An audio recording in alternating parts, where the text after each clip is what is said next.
Hello, everyone. This is James Dobson, and as we open today's broadcast, I want to offer a word of encouragement to the hurting individual that's listening to us right now. You know, one who has, for one reason or another, felt rejected and unloved by others or by God, and who may be going through a very difficult time, really feeling no sense of purpose.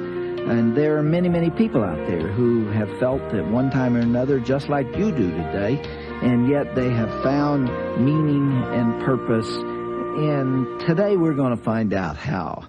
There's hope for you too, and we have something today that just may be what you need. I think you're absolutely right, Doctor, and let me add my welcome to our listeners. Thanks for joining us for another broadcast, really a unique program for today. You do want to listen in as long as you can, I can assure you. I do want to mention here that the recorded message we're about to hear doesn't have the best technical quality, but we felt so strongly about the content, we just didn't want to pass this one up. With that said, Doctor, why don't you go ahead and set things up for us? Well, John, as you know, we have a process here at Focus on the Family. It's been established for a period of about 15 or 18 years, whereby we receive tapes sent to us by friends from around the world who are suggesting that we consider airing the recordings on Focus on the Family. And then we have several staff members who have a good ear for what might be helpful to our listeners, and they evaluate the tapes for acceptability. And then those tapes that get past that checkpoint are sent to me, and in due time, Shirley and I, or sometimes only I, listen to them and make a final decision. And I know you like to listen when you're on your treadmill exercising. I do that. You know, I have an hour a day right there that I can listen and sometimes do. On other occasions, it's when Shirley and I are out for a walk or we're driving in the car. But our lives have been enriched by hearing many of the stories and testimonies from people who've lived through very interesting experiences. And, of course, I've heard some of the most moving and helpful speeches that have been given in a live audience situation. And we're going to let our listeners hear one such tape today. And, frankly, this one passed through many different hands at Focus on the Family before we finally decided to air it on the broadcast. And I think people will understand why in a minute or two. It'll be very apparent. We really wanted to test this, to see how it impacted some members of our staff. Every message affects different people different ways. And this one, well, we got a very positive response to it from our staff members. And the decision was made to go ahead and put it on the air today. This tape was sent to us by Reverend Greg Byman, a pastor in Fort Wayne, Indiana.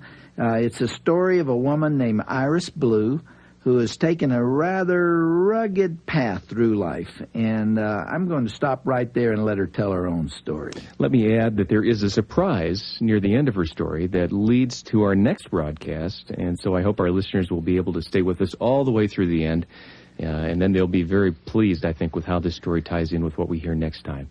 Here's Iris Blue speaking at a pastor's conference in Indiana. Well, it is good to be here. Don't panic. I am not a preacher. I'm a satisfied customer. So I just love the Lord. He's done a work in my life, and I love telling it. I was raised in a Baptist church when I was a little girl put in a cradle roll, and I heard about Jesus. I pledged my allegiance to Jesus Christ and His church and its activities when I was a young girl going off to GA camp.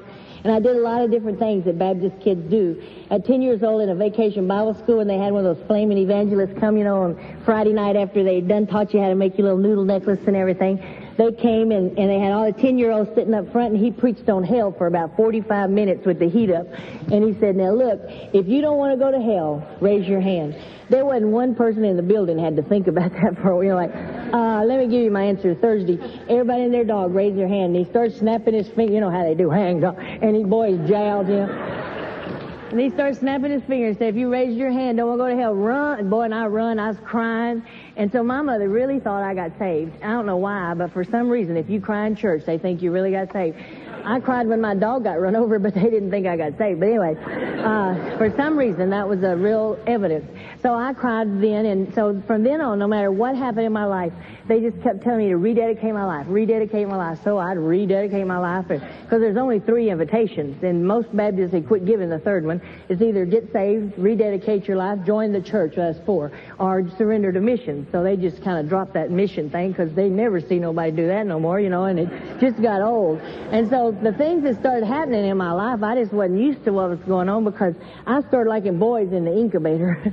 I liked them. And I'd try to look sexy and lean up against the locker, and look cute, and the locker cave in. I was big. I was 6'3" at 12 years old, so I was bigger than the teachers. I was bigger than everybody in our school. The teachers would raise their hand and ask me for permission to go to the bathroom. I hated it. I didn't like it. And see, the world had told the girls, if you don't have a certain kind of body, you're not a real woman. Well, I did finally get me a boyfriend. He's about this tall. I could have carried him under my arm, but he had a complex, and the world had showed him what a real man was. So he wore combat boots with spurs and blue jeans, and he wore his chain belt off the motorcycle, and he bought him a big motorcycle, and it was so big he'd have to kind of fall over on one leg, and he had a big vocabulary. You've seen him kind of, and he just pulled up and snapped his finger and said, "Get on," and it made me feel so feminine. So I got on the back, and we popped the wheelie without even moving. But we took off, and I found out why he liked me. He liked me because of my legs. Now, not that they were pretty, but they were long, and his were short. So we'd pull up the red light. He'd say, "Put your feet down." I had to hold the motorcycle up at the red light. I had a terrible, terrible complex. The little boy I had a crush on in elementary school, that's why he was afraid of me, thought I was going to crush him, but he walked up to me one day and asked me if I'd carry him piggyback. And in my heart, I thought, piggyback? It's not exactly what I had in mind, darling, but, I really wanted him to open the door for me and treat me like I was a lady. I just wanted to feel valuable. I just wanted to feel like somebody thought I was special. And he wants to ride me like a horse. I didn't want that, but my little computer started saying, if you don't do it, he's not going to like you. And it doesn't sound real perverted, but it actually started in church, is that I began to compromise what my dreams was. And I said, get on. And I carried him piggyback. And I'd already learned, in church especially, don't let anybody know what's really going on inside. Just put that smile on. And I told the best big jokes, and nobody knew I was hurting inside. And I ran home, though, and I said, why am I so big, Mother? And she said, God did it. I wanted to whoop God. I thought, why did he do that? Started out making a football player. Say, whoops, I need a girl. And, it was terrible. I wasn't impressed with his God stuff, and I finally figured out why everybody looked so sad. You ought to see some of y'all. And I thought, that's what it is. God pulled a trick on every one of them so they come to church just daring you, And so I just wasn't impressed with church at all. And I didn't think God was a very good answer from why I was big. The other thing that started real young was rebellion. And it started, maybe you've heard your kids do this. You ever heard them go, you say, go clean the room. Well, I don't know how to spell yet, but I know the definition. And the definition, they want to turn around and say, look, darling, one day I'm going to be my own boss, and I might even slap you. But I know if I talk like that at 8, I'm in big trouble, so I'll abbreviate it, where you won't even know what I'm thinking. And walk out of the room. And I got away with it. Then one day I dropped something on my foot, and a cuss word came out. My mother said, I learned real quick, all you got to do is convince your mother you're not as bad as some other mother's kids, and they let you get away with it. Before long, I was doing stuff my mama couldn't imagine, and when I was only 13 years old, thinking freedom was doing whatever I wanted to do. I just wanted to get away from home and not nobody tell me what to do. I ran away from home. And I'd get arrested occasionally for different crimes, because before the weekend was out, everything in my life that I said I would never do, I did. And by the following week, I was working at Topper's nightclub and started doing drugs. I started stealing. And when I would get arrested, and they would take me to jail, they would take my fingerprints, and they would take my picture, and then they'd ask me a stupid question. They'd say, what's your religion?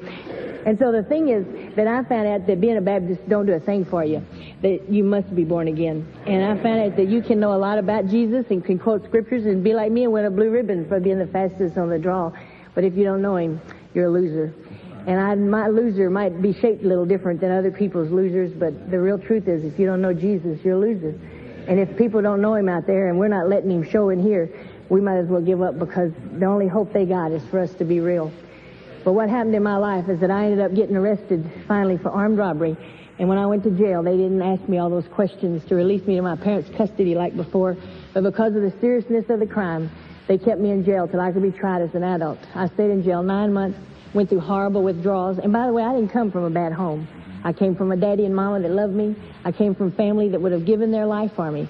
One of the biggest parts of our ministry is when all the people are gone, the little secret messages that people want to come slip in our hand or call us or come and whisper and look around and make sure nobody else is looking.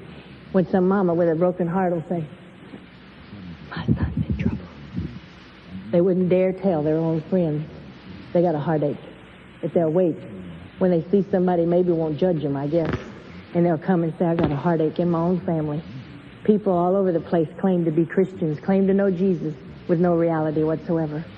What ended up happening is I went to prison. I was sentenced to 8 years in prison. And they told me if I'd be good, I could get out soon. But I never was good because my dream had never changed. I wanted to be a lady. I wanted to be feminine and pretty and somebody to like me. But when you got this kind of body, what do you do with it? I learned how to daydream. That's another part that we found that's very unique in my testimony is the daydreaming, because I found out I'm not alone.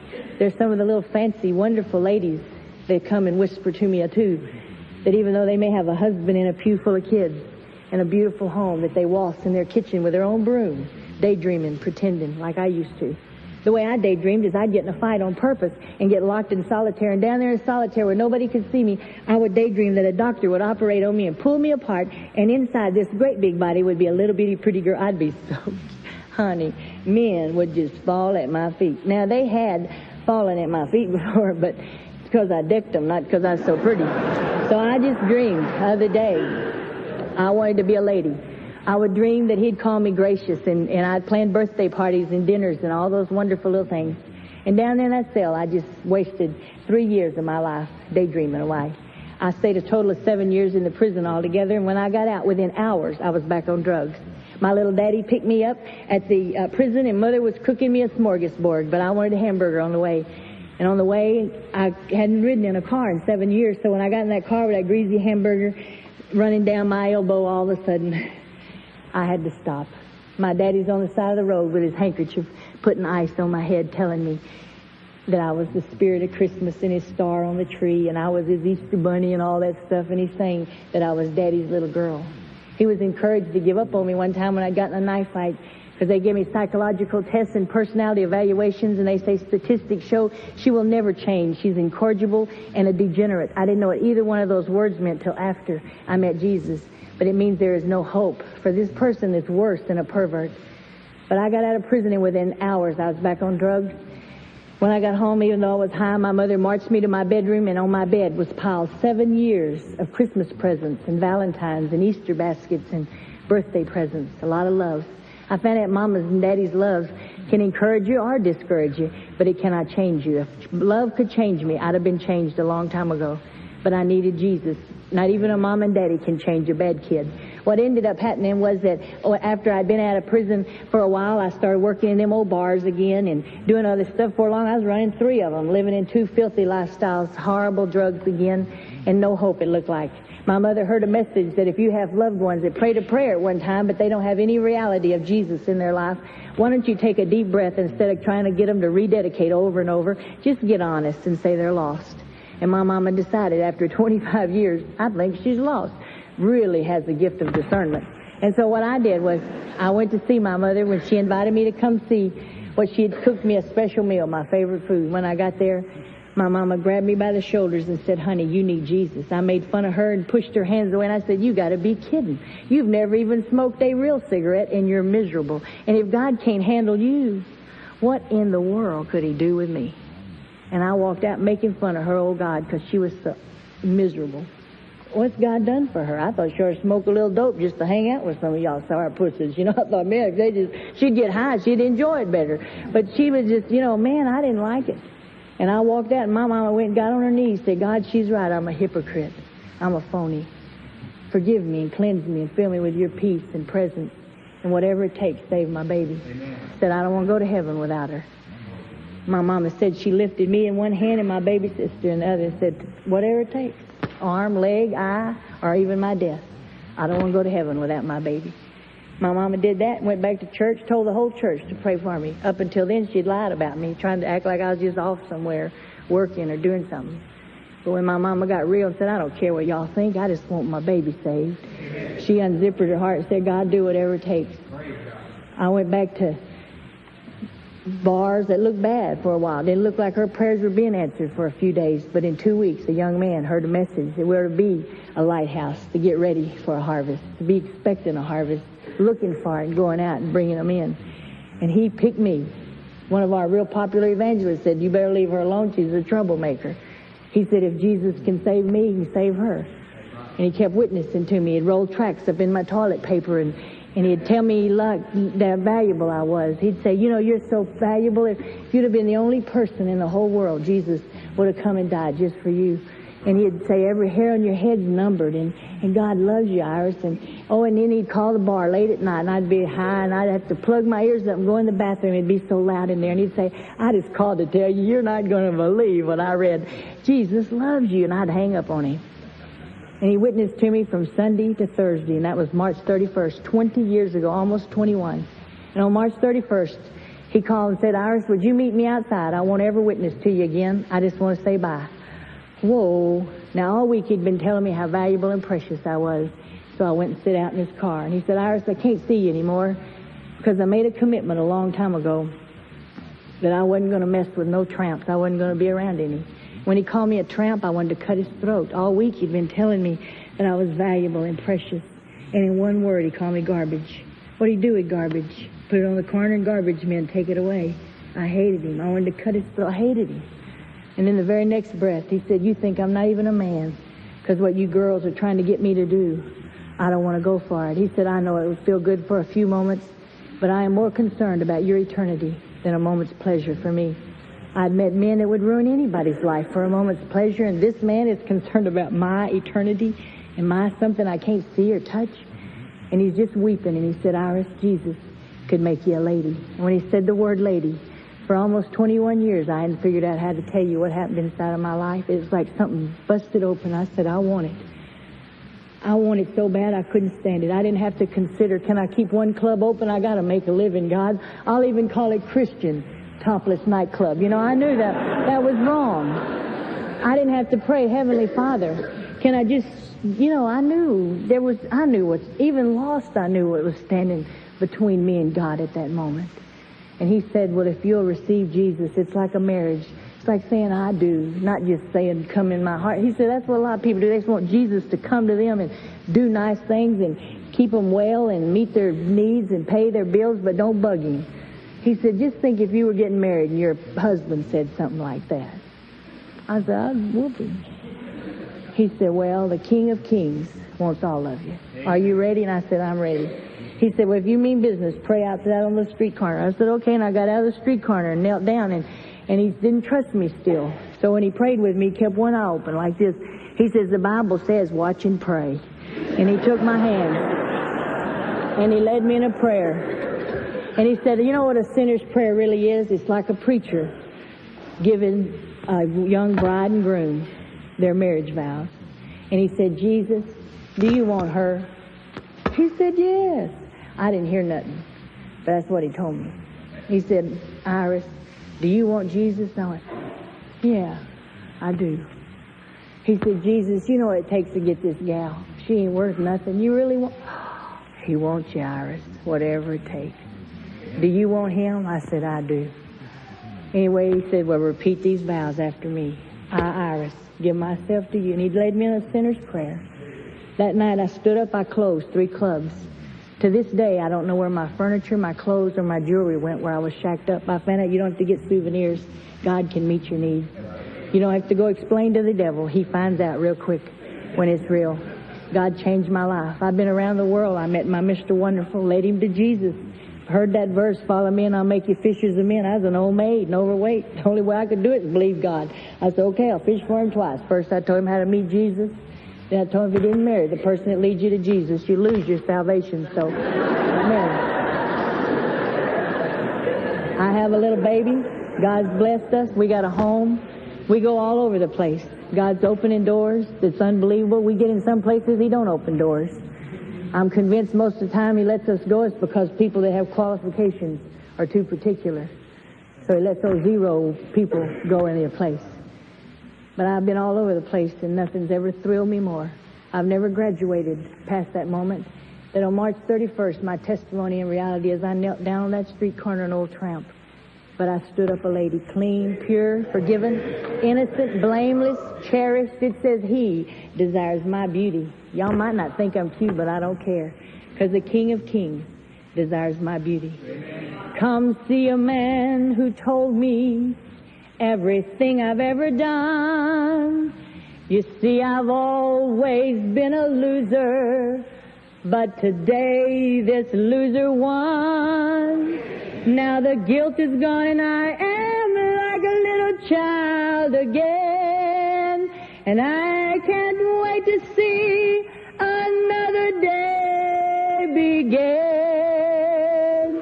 For I'll never, never, never thirst again. You see, I've got this living water that flows from deep within. I will never, never, never thirst again. I can drink my fill and never thirst again.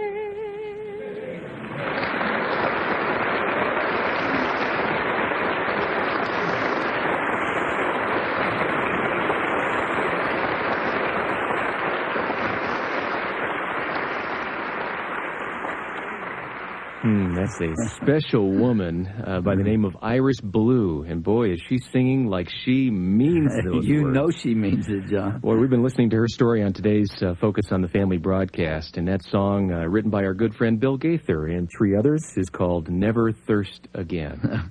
You know, John, I found the Lord at an altar of prayer when I was only 3 years old. I've talked about that before.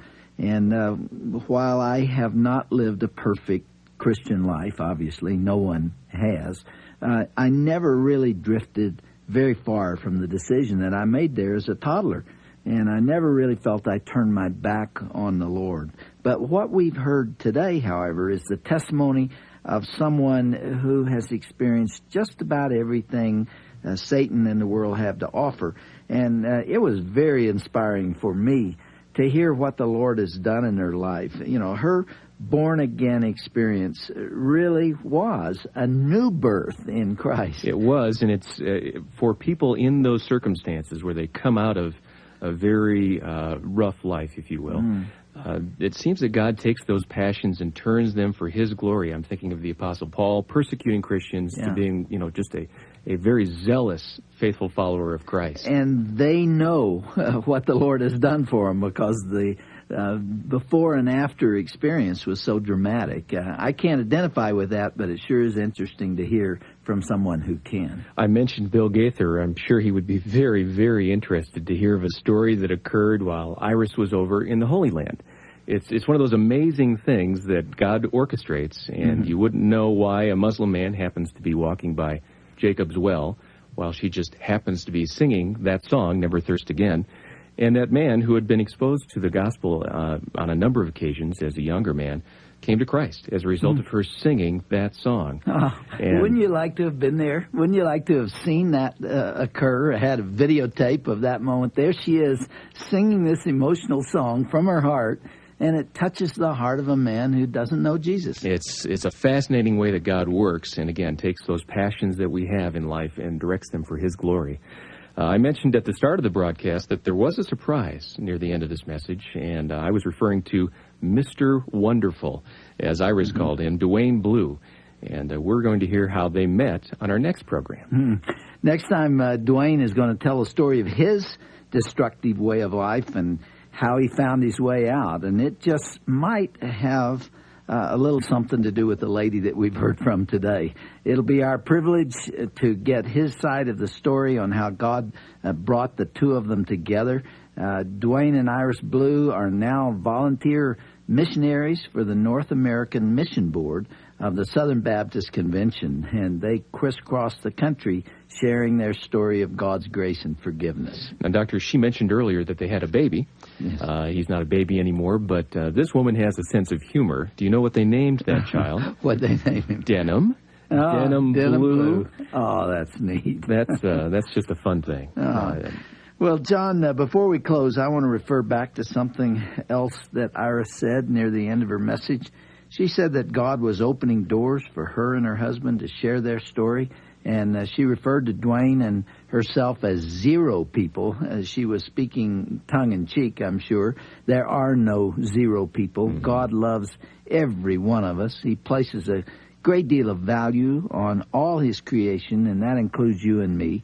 And to our listeners, let me say that if you're hurting today, and if you're feeling unloved at this moment, I hope this story has awakened something inside of you about the treasure that you are in God's eyes. Mm. Remember that Jesus was also rejected by men. 1 Peter 2:4 says, "As you come to Him, the living stone, rejected by men, but chosen by God and precious to Him, you also, like living stones, are being built into a spiritual house to be a holy priesthood, offering spiritual sacrifices acceptable to God through Jesus Christ." What a hopeful scripture that is. And there's another message in what we've heard today. Iris had two loving parents who just wouldn't stop praying for her. They cared so much, and you know that they felt like giving up at times, but they interceded for her all those years in which it just seemed hopeless. And yet God did a miracle in her life.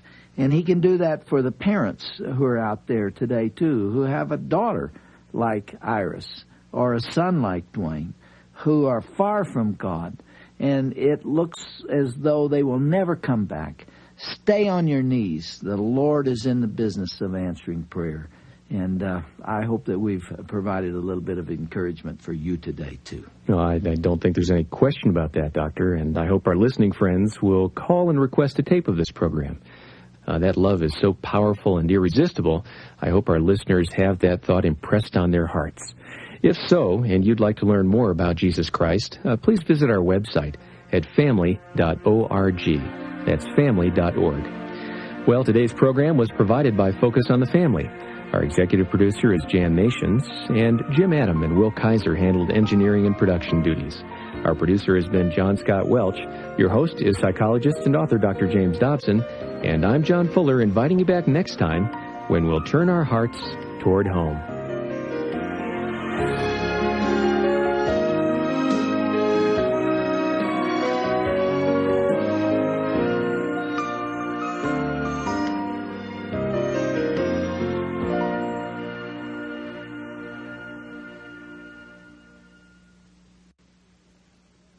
I've been around the world. I met my Mr. Wonderful, led him to Jesus. Heard that verse, "Follow me and I'll make you fishers of men." I was an old maid and overweight. The only way I could do it is believe God. I said, okay, I'll fish for him twice. First I told him how to meet Jesus. Then I told him if you didn't marry the person that leads you to Jesus, you lose your salvation. So, marry. Oh my, I'm not sure about the theology there, but as you can tell, the audience loved that joke from our guest on the last Focus on the Family. She was talking about meeting her future husband, and today we'll hear his unique story. I'm John Fuller, and your host is author and psychologist Dr. James Dobson.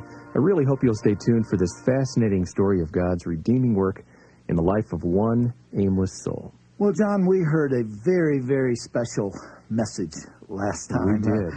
Iris Blue, a special lady, shared her personal experience with us by way of recording. And I do hope that if our listeners were not tuned in yesterday, that they will write for a tape, because this is one that they're going to want to hear and want to have in their library. Iris was raised in a Christian home, but she became very, very rebellious.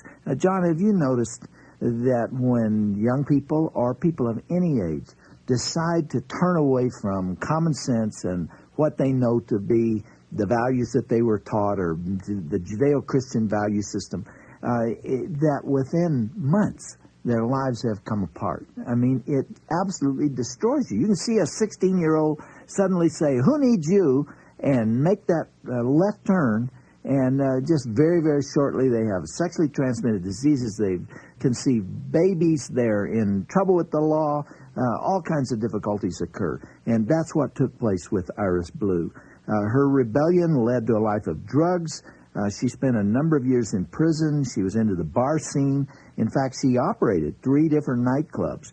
She was involved in pornography. Her life was a wreck, but someone took the time to share a message of hope with her and let her know that she was valuable to God and that He loved her. And Iris had never felt loved in her entire life. And there's so many other people that are in that situation today. They don't think anybody cares, and they have no value and no worth. But for Iris, her life soon turned around when she met the Lord face to face. And then it was just a little while later that she met her future husband. And his name is Duane Blue, and all we know about him from our last broadcast is that Iris was very, very persuasive in leading him to Christ, and then also very, very relentless in trying to get Duane to marry her. We're going to hear a little bit more about that today. We are. As we said, we heard Iris' message yesterday, and today we're going to hear Duane's story. And this is kind of rare for us to do a husband and wife team like this, but I think our listeners are really going to enjoy it. Duane's past was just as destructive as was Iris's, and now they travel together as volunteer missionaries for the North American Board of the Southern Baptist Convention, telling their story to about anyone who will listen to them.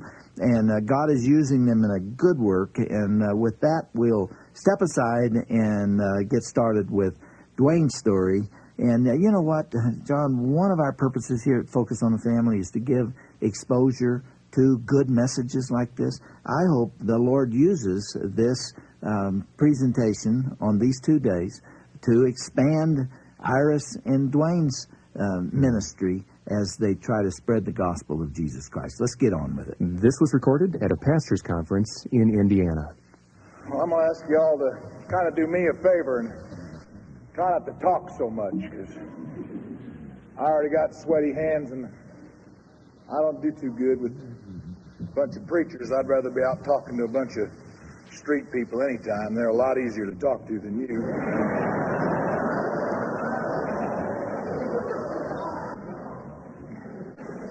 I met Iris 12 years ago.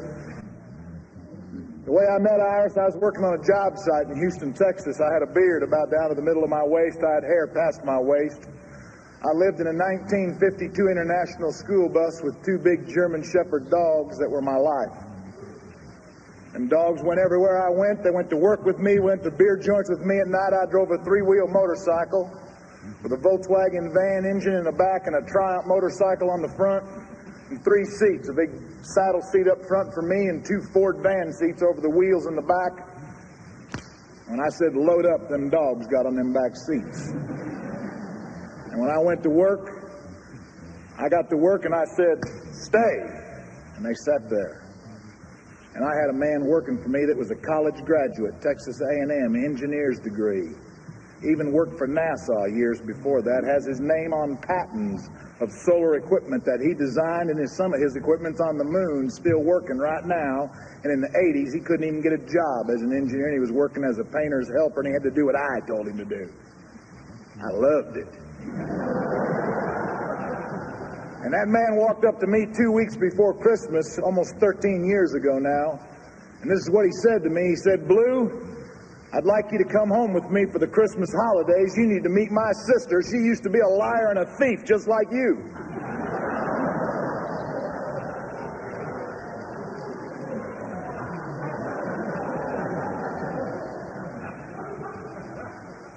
I wanted to punch that boy right in the mouth. But more than I wanted to punch him in the mouth. See, Christmas had a special meaning for me, folks. Real special. And it wasn't Jesus. And it wasn't trees and lights and gifts. Christmas meant one thing to me: everybody went home. I didn't go home. Years before that, I was born in Denver, Colorado, lived there 2 years. My real father left my mother. She moved to Kalamazoo, Michigan. I grew up there. Rode motorcycles there. Quit school there. Got on drugs there. Lied and stole and abused my mother. Oh, I never hit her. But I called her filthy names knowing she'd cry and go to her bedroom and I could do what I wanted. I stole from her. I broke in her house because I knew at 3 o'clock in the afternoon she'd be sorting mail at the post office and she didn't come home till 11 at night. And me and my buddies could park our motorcycles out in front of her house and kick in the door and do anything we wanted. And when I was 21 years of age, I just kicked in that door one afternoon and made me a sandwich, turned on the stereo, and called my buddies and said, line them up, boys, we're going to party till 11 o'clock. We can do anything we want. She's at work. But before they got to that house that day, I walked into the bathroom and found my mother's body on the floor. She'd taken over 200 pills, the police told me later, to kill herself. The reason she did that standing in front of you right now. I never went to her funeral. She was buried in Cooper, Michigan. The day she was buried, I got so drunk I just wanted that day to go away. I never went to my mother's grave. I left there and went to Texas and lived in a bus. And I knew tonight as I was sharing with you, I was going to get to thank some people that were sitting here, and they're sitting behind me and sitting right over there.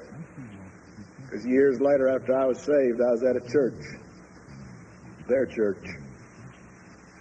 They gave me and Iris some money and a church van and allowed me to drive back up as we shared our testimonies in their church one weekend, and gave me 3 extra days with their van and their money. And I drove back up to Cooper, Michigan, and saw my mother's grave and said goodbye to her.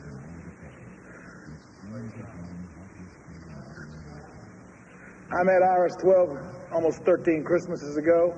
Ernest had called her. She living in Atlanta, Georgia, then working with Glenn Shepherd underneath the Prayer and Spiritual Awakening as a Mission Service Corps volunteer. Still is. Now it's some other guy nobody's ever heard of, Henry Blackaby or something.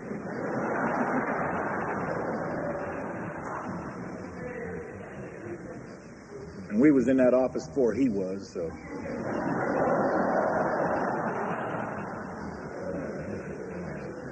But Ernest called her in Atlanta and said, "Sister, don't bring home any weirdos with you this year. I already got one." And he said, "Sister, this boy I'm bringing home lives in a bus with a bunch of dogs. And it's hard to tell who's the hairiest, him or the dogs.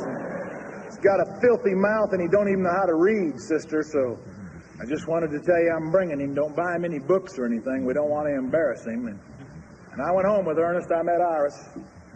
She had got me a Christmas present. You know what? I didn't get none of them nothing. I took my drugs with me to that little farm in Rye, Texas, because I figured I was just going to eat their food and sleep in a nice bed for a couple of nights, and when I'd had all I wanted from them, if they didn't like me, it didn't matter. I'd just get stoned and sit in their living room and watch their Christmas tree blink. What do I care? I was going to take everything I could get from them. When I was through, I'd leave. When they started passing out gifts from under that tree, they handed me a box. And I didn't expect nothing from anybody. But I opened that box, and inside that box was the Bible on cassette tapes and a cassette player to go with it. Can you imagine my joy?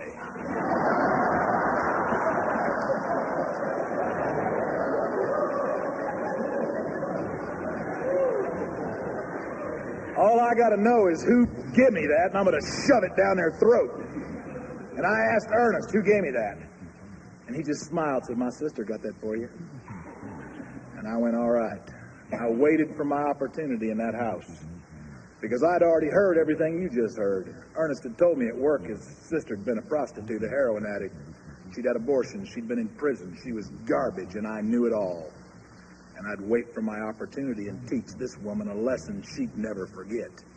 I knew how to hurt people.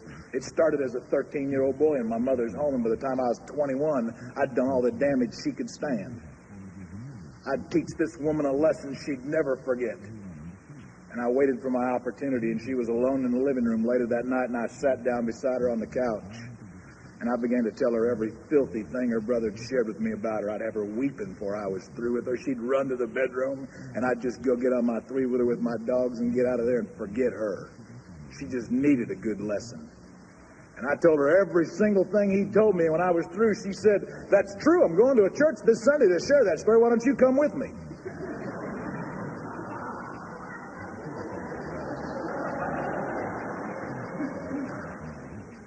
But I ain't kidding you, folks. Just like you see that little coyote when the light bulb goes off over his head, I had the ID of all IDs. I'll go. I'll teach this woman a lesson. This is going to be great. I normally never cut or trim my beard. It stuck out all different lengths, and at 55 miles an hour down the freeway, it kind of had its own part. I wore 3 rubber bands in my hair so it wouldn't get in a knot, but for church, I pulled all 3 of them out, let it hang everywhere. Put on my favorite T-shirt, had a big hole in it right here. You could see my stomach right through it. I figured I might as well wear something holy. I'm going to church. I took a brush and run through the beard so it was puffed up as big as I could get it to be. I thought about putting a plastic spider or something in it. That'll look good for her. I really figured she'd never take me to no church. She'd just have a heart attack when she saw me. But she pulled in, picked me up in my bus, and started asking me questions about what I'd done that week, and just talked to me. Asked me how I trained them dogs to stay on that motorcycle, and asked me all kinds of questions. Before I knew it, we was in a church parking lot, coming through 2 doors in the back. Way smaller than this place, just 2 sections. And we came through the back door together. I figured everybody in the place must have been some kind of a town with a disease, because they all had asthma. About the second row from the back, this little woman, one of them women, not gray hair, I'm talking blue hair. She was about 99, little bent-up fingers. She probably weighed 70, and she was 99 years old. Wrinkly, blue-headed, weird-looking little woman. Stepped right out in the aisle right in front of me and put that little wrinkled hand out and looked up at me grinning and said, "We're glad to see you today." Thought she must be stoned, man. And I sat in that church and heard that woman share, and it still amazes me. I thought, why is she telling them the truth? What difference does it make? They don't know nothing. Lie to them. It's so simple. You can lie to anybody. There isn't anybody I can't fool. And when she was through, a preacher got up and he said, maybe you're here today and you're a sinner. Well, you know, folks, I didn't have to bow my head and go, I wonder if, sinner. This was a no-brainer, folks. I'd probably fall into the sinner class. I was a liar, a thief, a bully. I couldn't read, but I figured that book they were all holding probably said some have lied, stole, abused their family, done drugs, and fallen short of the glory of God. I had no idea. It just said, all have sinned. Thought I was a sinner because I was wicked. I didn't know I was a sinner simply because I was born. I didn't understand the gospel. I thought the book was a bunch of junk. And she gave me her card and said, if you ever want to talk to me, you can call me even late at night. Anytime you want to call me, you can call me collect. And I got back to the bus, load up. And I went cruising through the park where everybody pointed at me and I could be the center of attention. And I said, forget that lady, she's crazy. But 2 weeks later when the beer joint closed late one night, and I went there every single night. I was at the beer joint every night. Everybody knew me. Nobody even parked in my section where them 2 dogs were sitting. That was my parking spot. The bar closed and I wasn't drunk enough to go to sleep. I wasn't drunk enough to forget my past. There was no present to look at. And there's never going to be a future. I hated seeing my mother's body over and over and over. I'll just walk down to the payphone and call that lady. What difference does it make? Most of you Christians are just sitting up at 2:30, 3 o'clock in the morning waiting for somebody to call you collect anyhow, ain't you? Well, I care. It don't cost me nothing. And I called her. We talked a long time. I finally got tired of it. Hung up and went back up to the bus, went to sleep, went to work the next day. A couple weeks later, I called her again. A couple weeks after that, 2 times. And the week after that, every single night of the week. And by April, on a long-distance phone call with that woman, she said this to me one night, way after the bar had closed. She said, Blue, what would you do if you were standing in a church at an altar getting married? And I knew I'd never be married. Women are something you use. You don't keep them. She said, what if you met a real lady that really wanted to be your wife? No real lady'd ever go anywhere with me. I was free. I could go anywhere, but I'd never be married. I'd never have a home. I had a bus. She said, pretend you're standing in a church, and I didn't say nothing. And she said, the preacher would say, Blue, do you take this woman to be your wife? And I just held the phone. I didn't say nothing. She said, you'd be nervous, but you'd say, I do. Then the preacher asked that young woman, do you take Blue here to be your husband? And she'd smile in her white dress and say, I do, but I got this other boyfriend, Tom, and I'm going to marry Blue, but every Friday night after I tuck Blue into bed, I'm going to just slip over to Tom's house and sleep with, it's just a physical thing with me and Tom. I started yelling at her over the phone. I said, you're crazy, lady. You think I'd marry some girl that's going to sleep with some other guy? Telling me at the altar? That's stupid, lady. And she said, you wouldn't accept her commitment? I said, that ain't a commitment, lady. That is trash. And she said, what do you think God will do with your commitment? And for the first time in my life, folks, I realized it ain't just believing in Jesus. It's a commitment of your life. And a big, ugly, hairy man standing in a parking lot just stood there and said, hey, lady, I don't know how to pray. I don't know how to talk to God. I don't even know how to read. I don't know nothing. For 33 years, lady, I've been living for me, and if God's real, I want to live for Him. And the greatest truth I've ever learned was revealed to me that very moment, folks. You can lie to your mom. You can lie and steal from your biker buddies. You can lie to yourself. But you'll never lie to Jesus. Jesus Christ, 2,000 years ago, hanging on Calvary, knew I was a thief and a bully, a murderer of His own mother. Only my fingerprints weren't on the pills, so I wasn't arrested for the crime. But hanging on Calvary, Jesus yelled, Duane Blue, I love you. I'm dying for you. I met that Jesus in a beer joint parking lot 12 years ago. I joined a local church the very next Sunday. I met my first pastor on a Thursday when I drove into his church parking lot and told him, I just got saved, sir. I don't know nothing about church, and I don't know nothing about preachers. I always figured you were the laziest men on earth. You only work one day a week. And since today's Thursday and you ain't doing nothing anyway, wherever you go, sir, I'm going. And his eyes bugged right out of his head. He explained me at the hospital all morning. He explained me to the preachers he met for lunch. And that Sunday morning, sitting on the front row, I cried through the whole service. I didn't cry the day I found my mother dead on the floor. I didn't cry the day they buried her. But I cried the day that man explained to me that the big, ugly, hairy boy had died, and there was a little boy now alive, and he could grow in Jesus and become something. Well, you folks, I didn't have to bow my head and say, oh, God, could I just get drunk every other night of the week? The only people I know in town's down there in that beer joint, God. I don't know nobody else. And it was a Baptist church I joined, folks. I sat on the front row.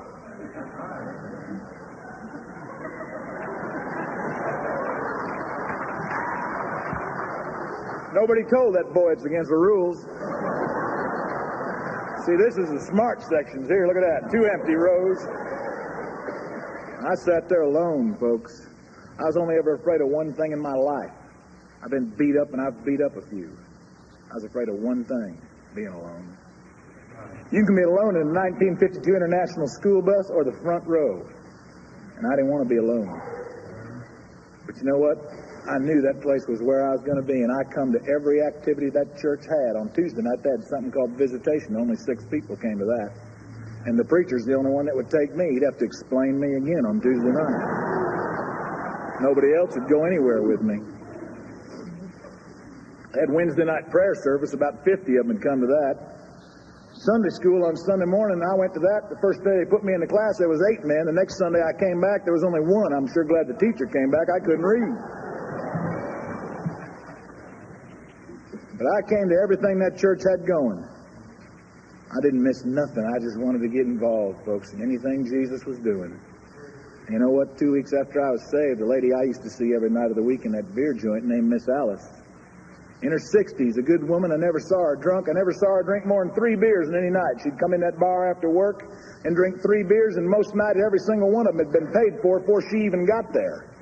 Because all us boys who went in that place every night knew Miss Alice was coming down there on Friday with 5 gallons of spaghetti, or 5 gallons of chili, or 5 gallons of stew or something, and we'd all eat. Miss Alice's home cooking on Friday. Well, Miss Alice came over to my bus 2 weeks after I quit going to that beer joint. She had a pot of soup in one hand and a bottle of liquor in the other, and she knocked on that bus. Said, Blue, we ain't seen you in a couple of weeks. I thought you might want some food or need some booze. If you don't have any money, we still want you to come down to the bar tonight. We'll even pay for your drinks. We just want to know what happened to you. I told her. Praise God. I said, Miss Alice, the man you come to visit, he don't live here anymore. Miss Alice, he died 2 weeks ago right down there in the very parking lot that you're in every night. I was on a phone call with a really weird woman from Georgia. And that old boy died, Miss Alice, and I live here now in his bus with his dogs and ride his motorcycle. I go to a little church down the road where they don't sit by me, park by me, or talk to me, but I ain't never going to be alone again, Miss Alice.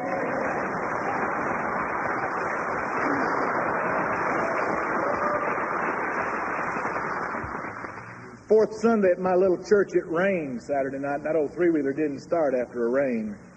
And I didn't make it to Sunday school, Sunday morning, or Sunday night service, and not one person preacher, youth director, music man, Sunday school teacher, nobody came by that bus all week long. See, folks, I don't know you sitting here tonight. I know what's out there. I lived out there for 33 years, and they will come after your community. They'll bring the booze and the dope and the garbage right to them. But you?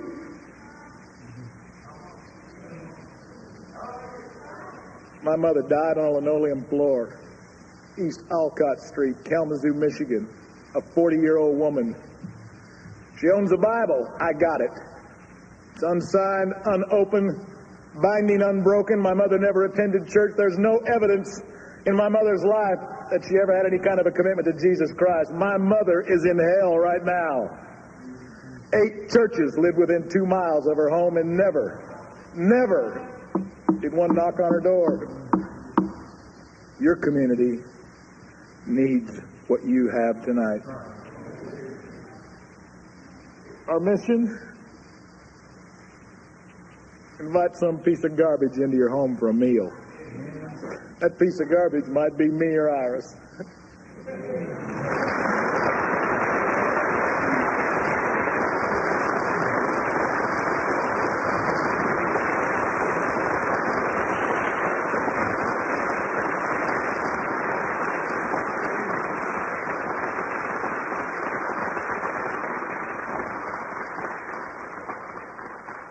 I think it's obvious that the pastors at that conference, Dr. Dobson, appreciated Duane Blue's story of a wayward past and how he came to the place he's at today, now serving in missions work. Did that carry you along with it? It was powerful. It was just great to listen to. It sure was. Duane is a new creature in Christ now. You know, it's a bit ironic that he was standing there in front of pastors, challenging them to evangelize, to reach out to people like himself and his mother so they don't slip through the cracks just because no one cared enough to talk to them or to befriend them, to invite them to a social outing or a church outreach. You know, I heard a pastor the other day say the best way to introduce someone to Christ is to tell your story. And that makes a lot of sense. I agree with it. But there is a step that comes before that. You need to ask them what their story is. You need to show your concern about them, because most people feel as Iris and Duane did, that nobody cares. Nobody would want to know their story, that they have no value, that they have no worth. And once you express that love to another person and get into their life, then they want to know about your story and why you have a smile on your face. And that concern gives you a platform from which to share your story. Of course it does. If we keep away from people who are different from ourselves, those who don't smell quite right or look quite right or dress quite right, we could be missing out on a wonderful opportunity to see God do a marvelous work like he did for these 2 people that we've heard from yesterday and today. Well, and Jesus' ministry was all about those people that didn't quite fit the religious mold of the Pharisees. Yeah. And we don't want to be guilty of what the Pharisees were guilty of, and that is judging from the outside. I can just picture Jesus walking along the street and stopping at the corner to talk to Duane and Iris and just share with them and bring them into his love. And yet, I have to admit to you, my inclination would not have been to go over and put an arm around them, because they would seem hopeless, you know. But Jesus cares about those people just as much as he does you and me, who came to know him early. There's a message there for all of us today. Well, there sure is, and I'm really hoping these testimonies we've heard on the last couple of broadcasts have expanded our thinking and will stimulate more compassion, more care for those around us. We're called to always be sharing the love of Christ with others, and again, perhaps this program will challenge our listeners to do that. Well, today's program was provided by Focus on the Family. Our website is simply family.org, family.org. Thanks to Jan Nations, our executive producer, Jim Adam and Will Kaiser, for taking care of engineering and production, and our producer, John Scott Welch. Your host is psychologist and author Dr. James Dobson, and I'm John Fuller, inviting you back next time when we'll turn our hearts toward home.